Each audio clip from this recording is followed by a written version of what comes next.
Prezados amigos e amigas, boa noite para todos nós. Que o Senhor nos abençoe com a sua paz, que sintamos todos envolvidos pela presença amiga da espiritualidade, a nos inspirar e a nos renovar para a jornada da vida. Eu gostaria, antes de iniciarmos, de agradecer pelo convite, pela oportunidade de estarmos aqui, como foi dito, pela primeira vez em Araçatuba para uma atividade doutrinária. Então agradecemos desde já pelo carinho, aproveitamos também para parabenizar a casa pelos seus 85 anos de existência, deixando os nossos votos de muitos anos mais, de bênçãos, de luzes, de aprendizado e, acima de tudo, de transformação para o bem, que é o intuito maior do Espiritismo em nossas vidas. Então, que o alto nos possa inspirar nas reflexões dessa noite.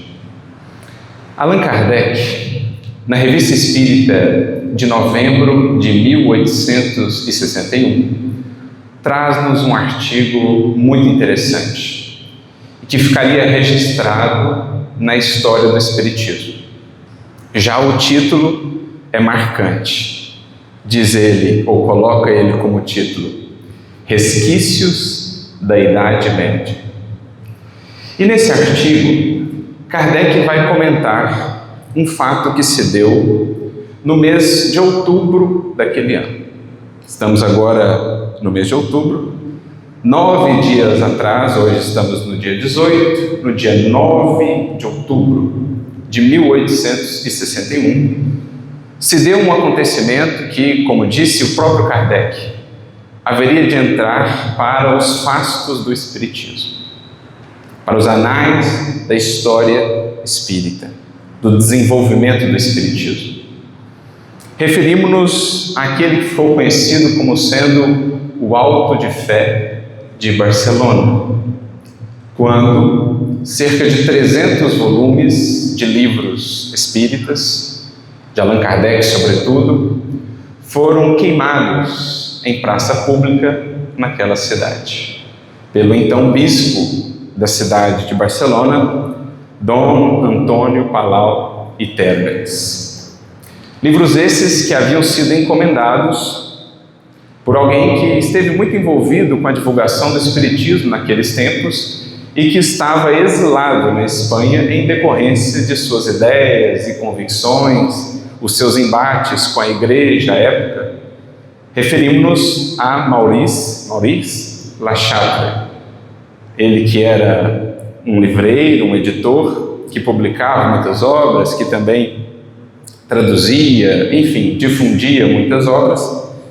Maurice Lachatre havia encomendado essas obras espíritas, na verdade, trazia essas obras espíritas à Espanha, a pedido de um outro grande espírita, aquele que ficaria conhecido como sendo um dos apóstolos do Espiritismo na Espanha, José Maria Fernández Colavida, aquele que seria inclusive o responsável pela primeira tradução de um livro de Allan Kardec, no caso o Livro dos Espíritos, para o espanhol, no mesmo ano de 1861. Colavida, que seria um dos grandes difusores do Espiritismo naquele país, juntamente com Amália Domingo Soler, outra grande tarefeira do Espiritismo naquela região, que nos legaria uma obra sublime, Memórias do Padre Germano. Então é a história do Espiritismo que vai se descortinando diante do nosso olhar e em nossos esforços de estudo, para que por meio de tudo isso nós consigamos ler a maneira pela qual a providência divina atua na vida de cada um de nós, na história como um todo. Nosso intuito com essa reflexão nesta noite é, sobretudo, podermos contemplar as teias da providência divina, as teias e os vínculos, as conexões do Espírito na sua jornada, na sua peregrinação vida fora, como que as coisas vão se encadeando, como que cada acontecimento gera repercussões, como que vidas e destinos são entrelaçados pelos Espíritos a serviço, claro, do Cristo e da providência divina, a serviço de Deus. Então, quantos personagens já começam a surgir dentro desse contexto, no entorno desse fato marcante, não só para aquela época, mas para a própria história do Espiritismo, como diria Kardec. Colavida encomenda esses livros, Maurice Blanchard os traz, são retidos na alfândega, sob a ordem daquele bispo, que resolve, então, fazer um auto de fé. Ainda dentro das atividades do Santo Ofício, da Inquisição, as fogueiras agora não mais direcionadas a determinadas pessoas consideradas heréticas, mas ainda a livros considerados heréticos. Se estabelece, portanto, essa deliberação do bispo e no dia aprazado, 9 de outubro de 1861, é feita a queima pública daqueles 300 volumes. Kardec, nesse artigo, então, vai trazer uma série de considerações em torno desta ocorrência. Tanto considerações suas, por diferentes perspectivas, como também as considerações dos próprios espíritos. Vai ele compartilhar também aquilo que os jornais da época trouxeram, diferentes chamadas, diferentes notícias que foram veiculadas na imprensa da época, tanto na Espanha quanto na França, porque o fato acabou sendo uma questão meio que diplomática entre as duas nações. Porque pelo direito internacional, digamos assim, Kardec até poderia ter tentado intervir, buscado alguma saída pelas vias diplomáticas para que aqueles livros, por exemplo, pudessem ser estornados, devolvidos à sua origem. Contudo, Kardec assim não foi aconselhado pela espiritualidade. Os espíritos, pelo contrário, disseram ao codificador: deixemos que assim se dê. Deixemos que o fato ocorra, porque em verdade o fato há de resultar em muito mais benefícios para nós outros do que propriamente em prejuízos à doutrina espírita. Claro, aqueles volumes seriam queimados, e Kardec chega a receber os restos, um fragmento de O Livro dos Espíritos, coberto ali ainda de cinzas. Algum correspondente seu da Espanha envia esse fragmento a Allan Kardec, e Kardec chegaria a dizer então nesse artigo: guardaremos, porque fará parte da história do Espiritismo. Um fragmento de O Livro dos Espíritos chamuscado, marcado ali pelas cinzas, mas a entrar para a história,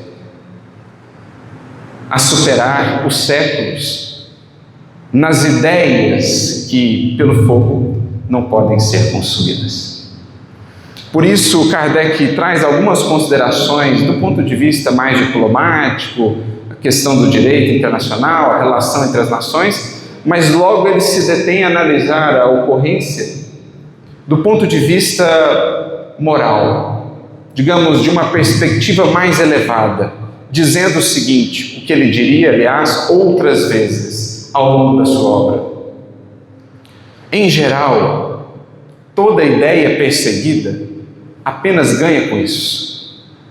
Aliás, diria ele em outro momento, o batismo de toda grande ideia é a perseguição.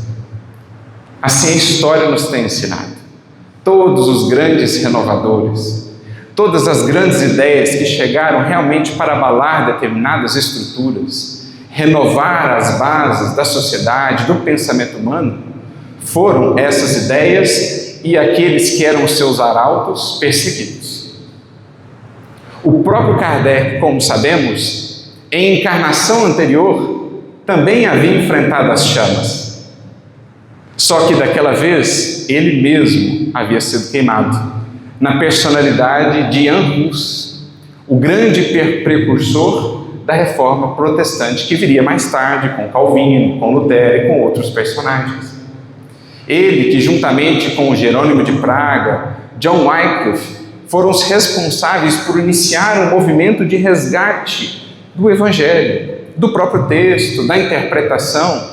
Movimento esse que teria continuidade depois na Reforma e culminaria mais tarde no Espiritismo, com o próprio Allan Kardec retornando para dar continuidade à obra que havia iniciado. Então, lá no Concílio de Constança, embora tenha sido lhe garantido um salvo-conduto para que ali pudesse debater as ideias, acabou sendo preso, de alguma maneira torturado psicologicamente por um longo tempo, mas não se abalou, não recuou em suas ideias de renovação e foi então considerado herético e condenado à morte na fogueira. Mas lá ele já havia trazido uma profecia, fazendo uma referência ao seu nome em tcheco, Rus, que significa ganso. Ele dizia: hoje vocês queimam ganso, mas um dia virá um cisne que voará tão alto que as chamas não o alcançarão. Uma fala profética que, de certo modo, se cumpria naquela nova fogueira. Não mais Kardec era queimado, intentavam queimar os seus livros, as suas ideias, mas isso não haveriam de conseguir, porque, como ele diria agora no artigo citado, podem-se queimar os livros, mas não se queimam as ideias. As chamas, as labaredas, ao invés de as abafar, as superexcitam, as tornam ainda mais conhecidas e fecundas. As chamas as difundem, as espalham, fazendo-as conhecidas daqueles que as ignoravam. Porque a perseguição, quando ela encontra uma ideia nobre, verdadeira, ela só consegue emoldurar e tornar ainda mais bela essa ideia. Chama a atenção para ela, a torna conhecida daqueles que a ignoravam. Exalta, engrandece a ideia que passa por esse batismo, o batismo da perseguição. Então vejamos como que o nosso olhar, graças às lentes do Espiritismo, que nos faz enxergar a vida e a trajetória dos Espíritos para muito além de uma mera existência, vejamos como o nosso olhar já começa a abarcar os séculos, nos grandes movimentos de progresso humano e na trajetória de determinados Espíritos que assumiram desde há muito compromisso com o avanço da humanidade. Séculos antes, lá estava Kardec, a facear as chamas. Séculos depois, mais uma vez, Kardec, enfrentando as chamas, agora dirigidas aos seus livros. Mas sob a orientação da espiritualidade, diriam a ele, e ele assim o faria: deixemos, pois, que os livros sejam queimados. Redundarão em nosso benefício.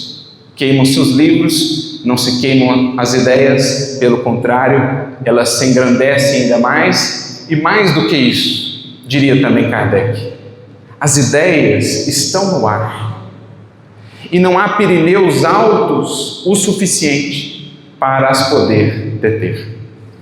Fazendo uma referência à cadeia de montanhas, os Pirineus, que faz a separação entre a Espanha e a França.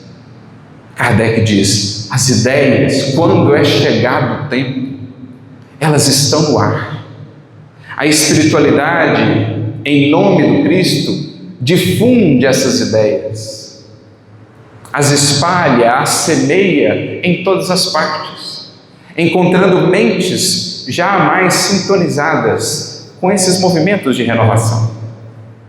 Por isso ele também diria que quando uma ideia é grande e generosa, e é chegado o momento dela, quando ela está assim no ar, ela encontra milhares e milhares de pulmões dispostos a aspirá-la e, claro, a divulgá-la para o mundo. Assim Kardec descreve então esse acontecimento do ponto de vista espiritual, com uma visão mais ampla, um ponto de vista mais elevado. E conclui esse seu comentário dizendo: espíritas de todos os países, e poderíamos acrescentar, de todos os tempos. Recordai desta data, 9 de outubro de 1861, que ela seja para vós um dia de festa e não um dia de luto, porque marca o avanço, o triunfo da doutrina dos Espíritos, da nova revelação ante as incompreensões humanas. Então, assim Kardec, nesse artigo Resquícios da Idade Média, traz-nos as suas considerações sobre esse ocorrido, como um dos resquícios da Inquisição, que tantas labaredas, que tantas chamas, lágrimas e sofrimentos havia acendido na Idade Média, um resquício que ainda persistia, mas que em verdade acabava por acelerar o processo de amadurecimento do pensamento humano. Mas ele não compartilha ali apenas a sua perspectiva ou as suas considerações. Inclui ele também algumas das mensagens dos Espíritos que ele recebeu em torno daquele acontecimento. Foram várias, mas ele seleciona duas. E é interessante notarmos a seleção que Allan Kardec faz. O primeiro espírito que ele coloca ali, a mensagem, é o espírito Etienne Dolet. Ele foi um espírito que na última encarnação, pelo menos na encarnação que ele ali denomina, havia vivido na França e havia sido um tradutor, um livreiro no século XVI, que também, por conta de suas ideias, de suas convicções, havia entrado em choque com a Igreja, mais especificamente com o Tribunal do Santo Ofício, a Inquisição. E por conta disso, havia sido condenado por heresia à fogueira. Então, um dos espíritos que comparece, trazendo a sua apreciação em torno daquele fato, é uma das vítimas de outrora da Inquisição, que vem dizer também isso, que tudo aquilo estava sendo aproveitado pela espiritualidade, aquele gesto, aquela postura, aquele ato, estava sendo aproveitado para acelerar, para dinamizar a expansão das ideias espíritas, que até então não muito conhecidas na Espanha, ganhariam todo um impulso, secundadas também essas ideias pela espiritualidade e pelos primeiros espíritas que ali iam se consolidando em sua tarefa e em sua dedicação. Então, uma das vítimas de outrora dessas labaredas ali comparece para deixar a sua apreciação. Também outra mensagem, Kardec insere, desta feita de São Domingos Gusmão, considerado santo pela Igreja Católica, ele que foi o fundador de uma das principais ordens, especialmente naquela época, naquele contexto, que era a Ordem dos Pregadores ou dos Dominicanos. Ordem essa que estaria depois muito envolvida também com a Inquisição. Embora a Inquisição, o Tribunal do Santo Ofício, tenha sido formalmente estabelecido depois da desencarnação de São Domingos Gusmão, ele que viveu ali no século XII, início do século XIII, de alguma maneira ele está relacionado a todo esse movimento de combate, às chamadas heresias e tudo mais, mas do ponto de vista agora espiritual, certamente, com outras perspectivas também de compreensão acerca da vida, acerca do próprio Evangelho, São Domingos de Gusmão comparece dizendo: olha, nós da espiritualidade, os que temos laborado nesta causa do Espiritismo, da difusão do Evangelho redivivo, nos servimos dessa decisão infeliz do bispo para que dela façamos uma mola propulsora para a divulgação do Espiritismo. Um dos últimos autos de fé, portanto, da Inquisição, já a serviço da renovação, do que vem da abertura de horizontes. Até mesmo já de uma compreensão nova do que seja realmente um ato de fé. Um auto de fé, porque a palavra auto de fé, ou a expressão, ela deriva no fundo, é uma variação daquilo que vem do latim, ato de fé. Se considerava um ato de fé eliminar essas ideias entendidas como perigosas, ou antes, até mesmo eliminar as pessoas que as difundiam. Assim se entendia que era um ato de fé, mas era chegado o tempo em que a fé fosse melhor compreendida em bases mais racionais e naquelas mesmas bases que Jesus nos havia trazido, as bases fundamentais do amor, em que a fé será entendida sobretudo como fidelidade à lei divina, em que a fé verdadeiramente vivida jamais se servirá da violência, do ódio, da agressão para se impor.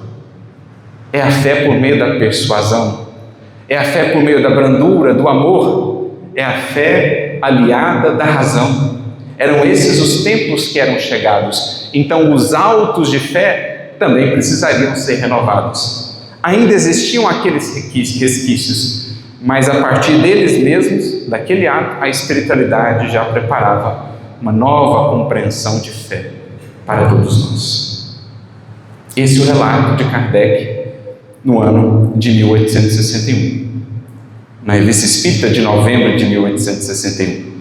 Pois bem, passam-se os meses e em agosto de 1862, Kardec traz um novo artigo sobre o assunto. Ele que já havia pedido aos espíritas de todos os países e de todos os tempos: guardemos essa data. E é por isso que hoje a recordamos aqui. Guardemos essa data, 9 de outubro de 1861. Ele que havia feito essa solicitação, recebe então uma informação de um correspondente seu na Espanha, de que o bispo de Barcelona, Dom Antônio Palau e Termes, havia desencarnado. Ele desencarna no mês de julho de 1862. E é então que Kardec tem a ideia de, nas reuniões da Sociedade Parisiense de Estudos Espíritas, de convidar aquele espírito para conversar com ele, para ver qual era agora, de um novo ponto de vista, a sua apreciação daquele fato, da própria doutrina espírita.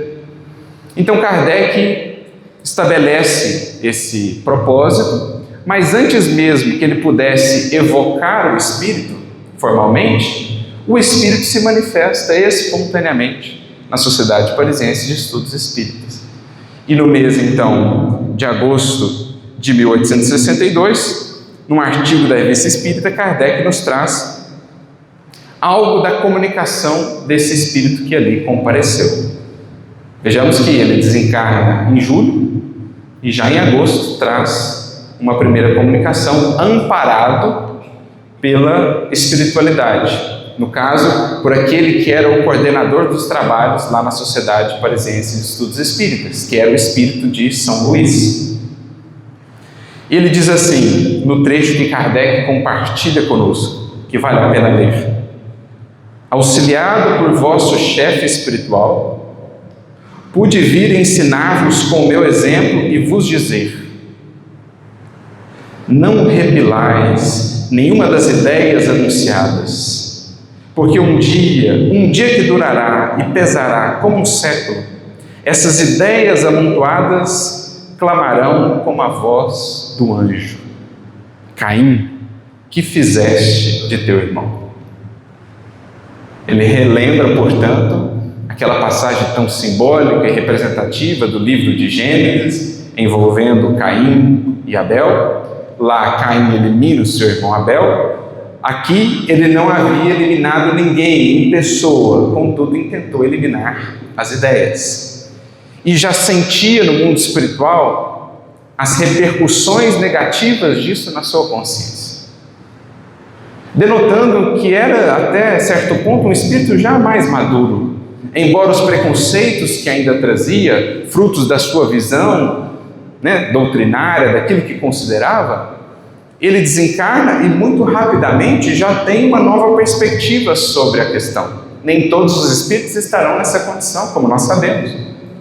Quantos espíritos desencarnam e permanecem na mesma dureza, com as mesmas visões, com a mesma incompreensão acerca de uma série de aspectos da lei divina?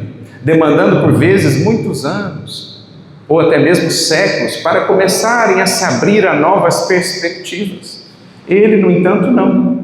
Denotava já uma consciência um pouco mais madura, mais sensibilizada, e já sentia as repercussões dessa voz divina que clama em nós: Caim, que fizeste de teu irmão?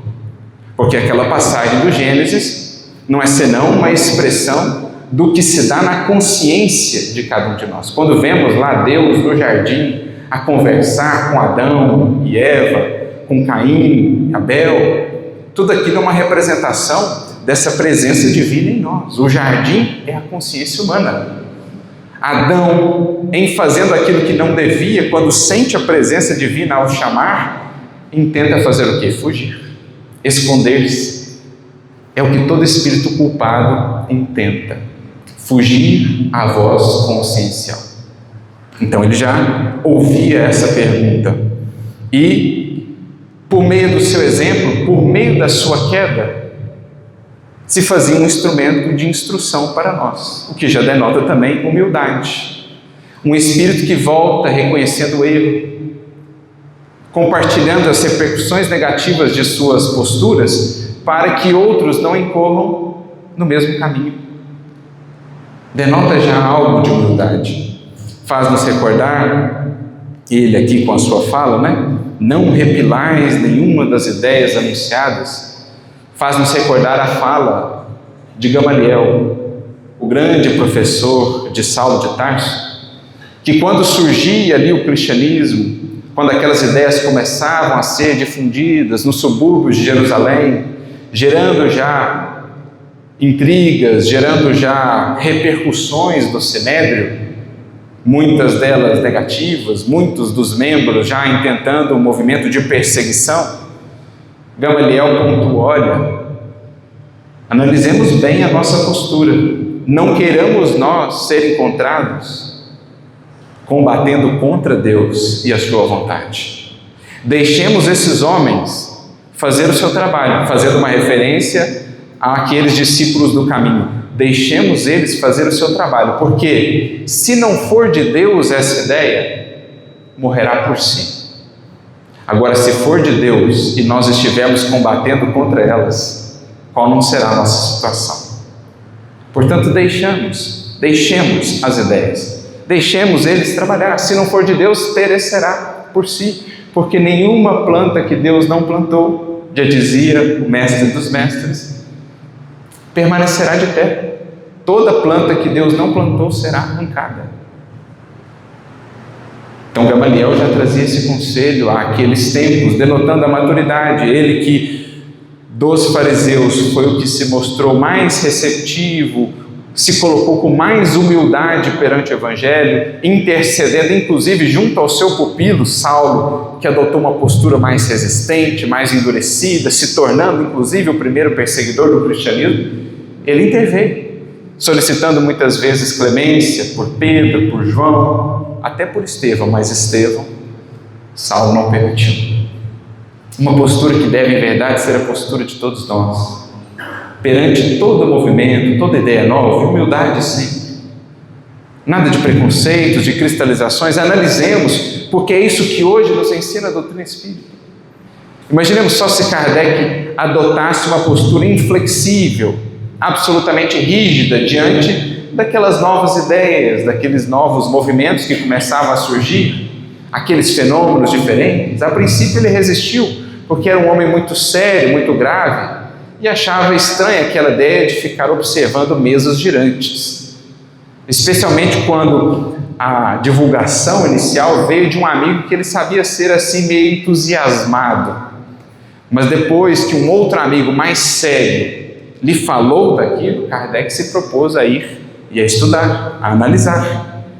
E em analisando aquilo que para muitos era uma mera curiosidade, um passatempo, Kardec descobriu a chave de algumas das mais elevadas questões da humanidade de todos os tempos, por detrás de algo que era aparentemente banal ou desprezível, no máximo uma curiosidade para tantos. Kardec viu ali questões da mais elevada magnitude filosófica e espiritual. Por quê? Porque era uma alma realmente em busca da verdade, colocando-se, portanto, sempre com humildade diante de tudo aquilo que chega. Quantos equívocos a humanidade não tem cometido, muitos de nós não temos cometido ao longo dos séculos, por essa postura de orgulho, de presunção, de soberba, como se já tivéssemos alcançado a última página do livro da vida, como se já tivéssemos acessado toda a grandeza das leis divinas e da sua obra. Então o Espírito aqui comparece dizendo: meus amigos, sempre uma postura de humildade, porque na falta dela eu me equivoquei e agora colho as consequências amargas dessa postura. Ouço dentro de mim a voz que me diz: Caim, que fizestes de teu irmão? Que fizestes de nosso poder, que devia consolar e elevar a humanidade? Ele que na posição de sacerdote, de bispo, tinha um poder, tinha uma autoridade, que deveria estar a serviço do consolo, do esclarecimento, e não ser veículo da violência, do fanatismo, da incompreensão, da presunção diante do novo que surgia. O homem que voluntariamente vive cego e surdo de espírito, como outros o são do corpo, sofrerá, expiará e renascerá, para começar ou recomeçar o labor intelectual que a sua preguiça e o seu orgulho o levaram a evitar. E essa voz terrível me disse, terrível porque acessa a consciência: queimaste as ideias e as ideias te queimarão. Olha que frase forte, que o Espírito ouvia, sabe-se lá, vinda de onde? Lá do âmago da alma: queimaste as ideias e as ideias te queimarão. Porque aquela consciência agora, com uma nova perspectiva, mais esclarecida, até mesmo por aquelas próprias ideias que intentou eliminar, agora ela se fazia mais sensível e reconhecia os equívocos de sua postura.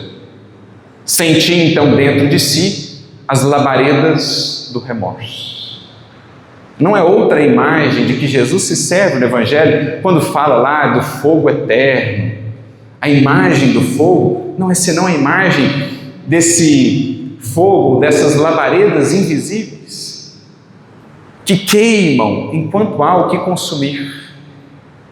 Enquanto há culpa, enquanto há orgulho, enquanto há vaidade, ali há esse fogo eterno, eterno enquanto dure, enquanto o Espírito não se abra à renovação. São as labaredas do remorso, que são tão mais pungentes quanto mais esclarecida é a consciência. Como nos diz Emmanuel no livro Justiça Divina, num capítulo muito interessante chamado Fogo Mental, em que ele nos diz: quanto mais embrutecido o espírito, menos ele sente esse fogo da consciência, mais ele precisa de experiências ou expiações dolorosas de ordem mais material para começar a despertar. Agora, um espírito um pouco mais maduro, um pouco mais sensibilizado ou esclarecido, ele já não precisa mais de expiações tão dolorosas do ponto de vista exterior ou material, porque já a consciência é muito mais atingida por essas chamas do remorso. Um ligeiro desvio da lei já desperta, já acende nele esse fogo mental. Essa é a imagem de que Jesus se serve no Evangelho, e é o que ele descreve aqui numa frase magistral. Talvez ele tenha sido aqui até um médium de espíritos mais elevados. Essa voz aqui talvez foi a voz do seu benfeitor ou do próprio São Luís. Claro, também a voz da consciência: queimaste as ideias e as ideias te queimaram. Orai por mim, termina ele. Orai porque é agradável a Deus a prece que lhe é dirigida pelo perseguido em benefício do perseguidor. Então veja, um mês depois da sua desencarnação, a humildade não só de reconhecer o erro, mas de pedir orações àqueles que eram adeptos das ideias que ele tentou eliminar. E ele assim assina: aquele que foi bispo e que não passa de um penitente. A denotar também essa compreensão de que o cargo, a autoridade, digamos, material havia ficado no mundo. Agora ele não passava de um espírito penitente, de um espírito que reconhecia, tinha algo a ajustar perante a própria consciência e perante a lei divina. Então essa é a comunicação desse espírito, e assim nós vamos vendo, digamos, a jornada, né? Os elos dos acontecimentos, os elos das experiências que vão se encadeando com o passar do tempo, a representar o que seja o panorama da evolução que o Espiritismo nos ensina a ver. Kardec, nesse artigo da Revista Espírita de agosto de 1862, assim conclui, né, as suas considerações sobre a comunicação desse Espírito. Não o podemos censurar, pelo triplo motivo de que o verdadeiro Espírita ninguém condena, não guarda rancor, esquece as ofensas e, a exemplo do Cristo, perdoa os seus inimigos. Em segundo lugar, longe de nos prejudicar, ele nos foi útil. E enfim, ou em terceiro lugar, porque reclama de nós a prece do perseguido para o perseguidor, como a mais agradável a Deus. Pensamento, todo caridade, digno da humildade cristã, revelada pelas últimas palavras, aquele que foi bispo e que não passa de um penitente. Bela imagem das dignidades terrenas deixadas à beira do túmulo, para se apresentar a Deus tal qual se é, sem os aparatos impostos aos homens. Conclui então Kardec: espíritas, perdoemos-lhe o mal que nos quis fazer, como quereríamos, que as nossas ofensas nos fossem perdoadas, e oremos por ele no aniversário do Auto de Fé, de 9 de outubro de 1861. Então aqui Kardec ele acrescenta mais um vínculo, digamos, a essa data. Primeiro, no artigo anterior ele havia dito: espíritas de todos os países e de todos os tempos, recordai esta data, que ela seja para nós um dia de festa, a representar o triunfo do Espiritismo, dessas novas ideias, sobre todas as perseguições até então movidas contra ele, mesmo depois desse acontecimento. Mas Kardec também diz a todos nós espíritas: lembremos também dessa data para orar por ele, por aquele que assim se colocou em oposição a essas ideias. E na pessoa dele poderíamos expandir que numa data como essa, lembremos nós de orar também por todos aqueles que ainda hoje interpõem obstáculos e empecilhos à difusão do Espiritismo e do Evangelho no mundo. Porque, creio, muitos de nós oramos pelos aflitos, pelos sofredores, por aqueles que amamos. Quantos de nós, no entanto, nos lembramos de orar por aqueles que fazem sofrer, por aqueles que fazem chorar? Há uma prece do Espírito Cerinto, no livro Instruções Psicofônicas, ou no Vozes do Grande Além, um dos dois, né, nesses livros que são irmãos. Há uma oração ali de Cerinto que é uma das mais belas orações que eu já vi na literatura espírita, em que basicamente ele vai nos dizer: há muitos que oram pelos que choram, quantos oram pelos que fazem chorar? Há muitos que oram pelos que sofrem, quantos oram pelos que fazem sofrer? Há muitos que oram pelos que são vítimas da corrupção, quantos oram pelo corrupto que se perdeu? Há muitos que oram pelos amigos e pelos familiares, quantos se lembrarão de orar como Jesus nos pediu pelos seus inimigos, pelos seus adversários, por aqueles que francamente desejam-nos o mal ou criam obstáculos àquilo que intentamos fazer no bem? É o que Kardec nos pede, recordando-nos a alma, a essência do Evangelho do Cristo, que o Espiritismo resgata. Então vejamos como é interessante podermos acessar o que é a jornada de um espírito, ou de um conjunto de espíritos, o que são os acontecimentos no mundo, na história, considerando não apenas aquilo que os sentidos podem ver, não apenas o estreito recorte de uma vida, de uma existência. Quando podemos pegar o fio do novelo e acompanhar essas trajetórias, essas histórias a se desenrolarem nos séculos, vamos ver que esse espírito que lá queimou os livros, já após desencarnar, adotava uma nova postura, já se predispunha à renovação. E aqui a beleza da doutrina espírita, que nos permite avançar no tempo, como também retornar no tempo, para acessar outros capítulos dessa história. Porque assim como voltamos no tempo para ver um outro capítulo da história do espírito Allan Kardec, na figura de Jan Hus, assim também avançamos no tempo para acessar um outro capítulo da história desse espírito e desse auto de fé.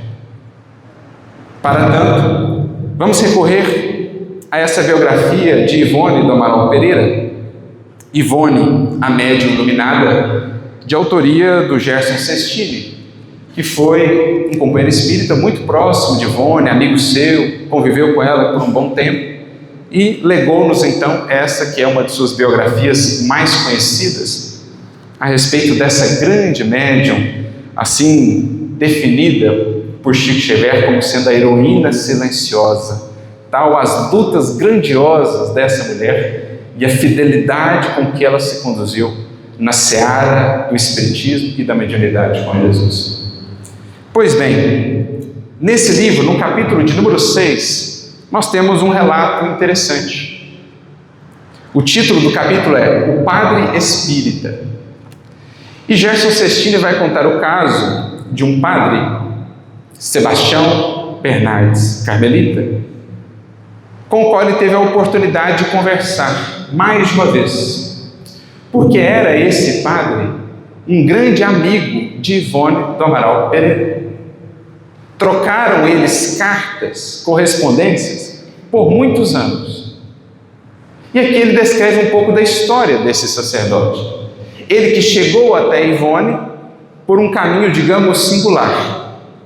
Ele era sacerdote e descobriu, chegou a ter contato com uma obra aqui já citada, Memórias do Padre Germano, de Amália Domingos Soler, que por acaso viveu em Barcelona, boa parte de sua vida. Foi lá que ela recebeu essa obra, as comunicações do Padre Germano, que depois se tornaram essa obra belíssima, encantadora, uma das obras-primas do Espiritismo.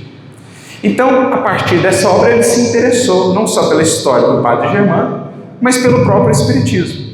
E aí, de obra em obra, ele foi passando pelas obras de Kardec, chegou às obras de Ivone. E um dia, resolveu escrever para ela.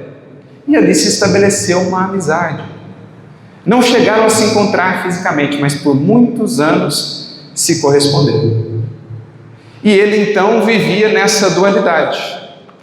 Embora mantendo-se sacerdote, tinha essa visão espírita da vida. Se considerava, de fato, espírita, até mesmo era médium. E Gerson Sestini, então, vai nos falando da vida dele, de como ele chegou a conhecer a Ivone, ele que vivia, olha só, na cidade de Uberaba. Chico já estava lá. E depois dessas interações, dessas correspondências e tudo mais, né, das confidências amigas, Gerson Sestini vem a saber desse caso, se propõe a ir um dia visitá-lo, vai lá com alguns parentes seus e ali ele conversa por um bom tempo com o padre, que vai esclarecendo melhor a sua história, vai falando da sua experiência com o Espiritismo, descreve um trabalho que ele realizava, e aqui é interessante notarmos, né? Como nenhum elo se perde na providência divina, meus amigos. Porque uma das instituições em que ele prestava auxílio, lá em Uberaba, que a gente fica a pensar, né? Uberaba aparece nessa história assim por acaso. Ele atuava lá como médium que era de cura no Hospital do Fogo Selvagem. no Hospital do Pênfico, que havia sido criado lá em Uberaba, ou que era mantido, conduzido pela Dona Aparecida Conceição Ferreira, muito próxima de Chico Xavier. E como nós sabemos, isso está inclusive registrado naquele livro do Marcel Souto-Maior, As Vidas de Chico Xavier, a biografia, o Chico esteve muito próximo ali à Dona Aparecida, nas dificuldades para manter aquele trabalho, para manter o hospital, os enfermos que ele chegava, a condição deles, que era uma condição muito desafiadora, muito dolorosa. E o Chico, certa feita, para animá-la, para incentivá-la a que permanecesse no trabalho, revelou que ela tinha vínculo com aquele tipo de atividade, com aquele tipo de enfermidade, porque ela outrora, nos idos, nos séculos passados, esteve envolvida com a Inquisição, com as fogueiras. E que muitos daqueles enfermos que agora ela recebia, com aquela enfermidade do fogo selvagem, o fogo que se manifestava ali no corpo, eram companheiros seus de outrora que haviam acatado as suas ordens, que também estiveram envolvidos com a Inquisição. Esse padre, portanto, ia lá, aplicava passes aos enfermos e às vezes voltava assustado porque, com a mediunidade de efeitos físicos também, alguns daqueles sintomas da enfermidade manifestavam-se em suas mãos. E ele voltava desesperado ao lar, morava com as irmãs, até que então, passado um tempo, depois de certos tratamentos, aquilo desaparecia. Mas chegava a ter aquela experiência também.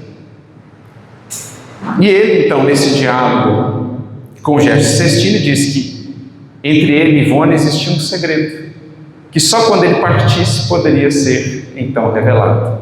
Menciona também a emoção que ele teve quando pôde assistir o Pinga Fogo, com Chico Xavier, Emmanuel, a falar para quase que o Brasil inteiro das realidades do além, as verdades espíritas. Ele assim diz a respeito da noite do Pinga Fogo: naquela noite eu chorei como uma de nossas irmãs.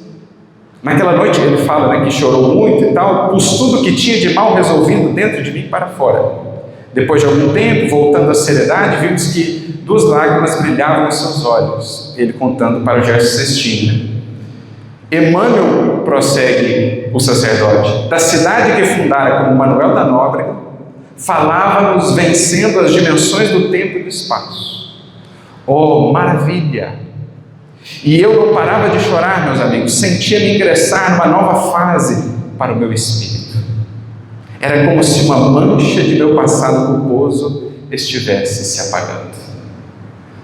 Ao ver as verdades espíritas serem propagadas pelo recurso tecnológico de longo alcance da época, ele sentia como que entrando em uma nova fase, como se desvinculando de algo do seu pretérito.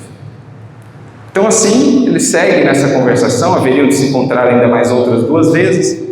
Certa feita, Sestini pergunta a ele por que manter-se então como sacerdote, por que manter a batina? Ao que ele responde que aquela batina lhe abria muitas portas de auxílio. Então era útil. Além do que, o que mais importava, como o Espiritismo mesmo dizia, era a caridade que se fazia e não a denominação religiosa. Além disso, a própria espiritualidade o havia aconselhado a permanecer ali, com os conhecimentos espíritas, servindo na mediunidade, mas com a batina, como a dizer implicitamente que ele tinha algum compromisso com aquela experiência e com aquela apresentação. Em 1981 ele desencarna, segundo Sestini informa que o próprio Chico compareceu ao seu velório em Uberaba, e é então que, conversando com Ivone do Amaral Pereira, Sestini pôde descobrir qual era o segredo que eles mantinham entre si, que Ivone havia percebido desde as primeiras correspondências.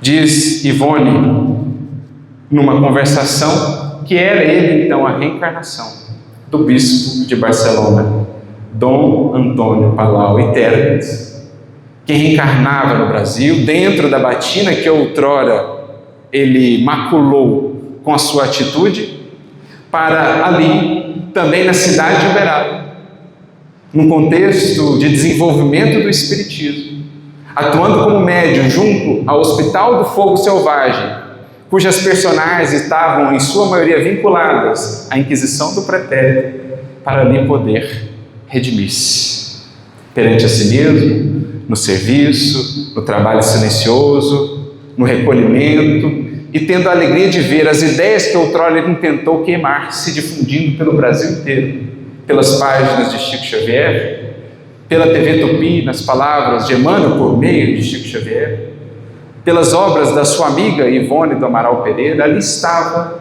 em um novo capítulo de sua vida, aquele mesmo personagem. Quantos vínculos, quantas nuances, detalhes, sutilezas na atuação misericordiosa do alto para com esse Espírito, naquilo que em verdade é feito para com todos nós. Porque podemos acessar a história desse Espírito que do alto de fé lá atrás pôde chegar a um ato de fé agora, com humildade, com reverência, com espírito de fraternidade entre as religiões. Podemos acompanhar isso, meus amigos. É no fundo entender como se processa a evolução e como a justiça de Deus é, antes de mais nada, misericordiosa. As ideias que o queimavam na consciência, no mundo espiritual, agora viria encontrá-las de novo encarnado. Facearia algo dessa expiação no próprio corpo, mas muito disso transmutado no convite ao serviço. Porque o intuito da lei divina nunca é sofrer pelo sofrer. Há algo sim de expiação, há o batismo de fogo, a expiação dos nossos deslizes de outrora, mas há também o convite, sobretudo, à renovação, e assim ele o fez. Por isso, Ivone diz, depois da desencarnação do padre Sebastião Bernardes Carmelita, ela diz para o Sestini: o padre, tão carinhoso nas cartas de nossa longa correspondência, graças a Deus redimiu-se de seus erros. Sofreu muito, uma vida de lutas, uma vida de dificuldades. Recebeu a mediunidade e cura para apressar a sua própria cura, extirpando a arrogância, a soberba e todos os vícios que o orgulho engendra, dentro da mesma batina que não souber honrar perante Deus. Então ele, que havia maculado aquela posição de autoridade, aquela batina, volta no seio da própria igreja, com conhecimentos ampliados, renovados, para, pelo amor e também pela luta, poder redimir-se perante si mesmo. Para que aquelas ideias não mais o queimassem, não mais representassem labaredas conscienciais, mas para que representassem agora na sua vida, nas suas mãos, nos seus lábios, e no seu olhar, uma luz que se irradia. Não o fogo para queimar, mas o fogo do Espírito, o coração aceso em chamas de amor, a espargir luz por onde passava. Sinto falta de suas cartas, diz Ivone do Amaral Pereira. Assim, fechando para nós mais um capítulo da trajetória desse Espírito, que, como já nos dizia Kardec lá atrás, devia ser olhado por nós todos com um olhar de compaixão, que demonstrou-se já aberto, com a predisposição à mudança, logo após desencarnar, e contando o coração de Kardec, de tantos naquele tempo, de tantos depois, e a misericórdia sempre presente do Cristo e do mais alto, pôde, nas terras do Cruzeiro, reparar, redimir-se, recomeçar e encontrar agora de volta o caminho de evolução. Eis o panorama da evolução que o Espiritismo nos descortina. Ficamos a perguntar, meus amigos, quantos milhares, milhões de histórias como essas a se repetirem dia após dia, ano após ano, século após século, todas elas regidas pelo infinito amor, pela incomensurável misericórdia de Deus. O nosso passado não é assim tão distante do passado dele, do passado de outros que outrora se equivocaram, mas estão aí na luta, estão aí se empenhando por refazer, por recomeçar. Nós, os que hoje aqui estamos, com esse conhecimento, com tantas perspectivas de seguirmos pelos caminhos mais amenos do serviço, do bem e do amor, bendigamos as lutas quando vierem, porque temos agora a certeza de que são lutas, são desafios já imensamente amenizados pela misericórdia divina, que quer antes que nos renovemos, e não o mero sofrer pelo sofrer. Foi o caso lá de Dona Aparecida Conceição Ferreira, que foi chamada a servir no Hospital do Fogo Selvagem, redimindo-se também em relação ao seu pretérito. E as tramas do destino, a providência de Deus, reuniu esse coração com o coração do sacerdote outrora. Histórias que se entrelaçam nesse mistério da condução divina de nossas vidas, que nos aproxima de corações outrora talvez sem qualquer vínculo, para que desses laços surja mais luz, mais aprendizado, mais amor. Tudo isso nessa teia sublime da vida, regida na terra pelo Cristo e, acima de tudo, coordenada, divinamente coordenada por Deus. É ou não é de nos inspirar uma tal compreensão? Por isso, em analisando a nossa vida de agora, meus amigos, tenhamos um novo olhar, bendigamos as lutas e acolhamos os chamados. Não desperdicemos a oportunidade. Não sabemos exatamente, por misericórdia, o que fizemos outrora, mas a vida de hoje nos atesta onde precisamos retificar. Basta olhar o cenário da nossa vida, onde estamos, com quem estamos, o que somos chamados a experienciar. Está aí o atestado do que fizemos de nós até ontem.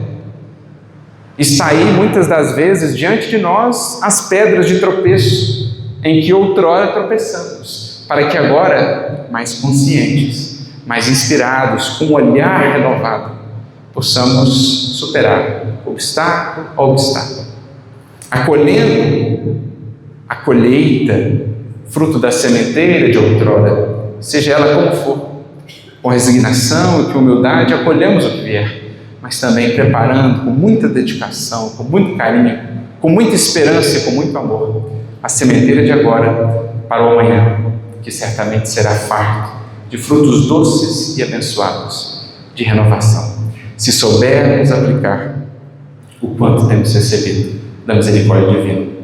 Então esse Padre, esse sacerdote espírita está aí para nos provar aquilo que Jesus, em cada página do Evangelho, nos ensina.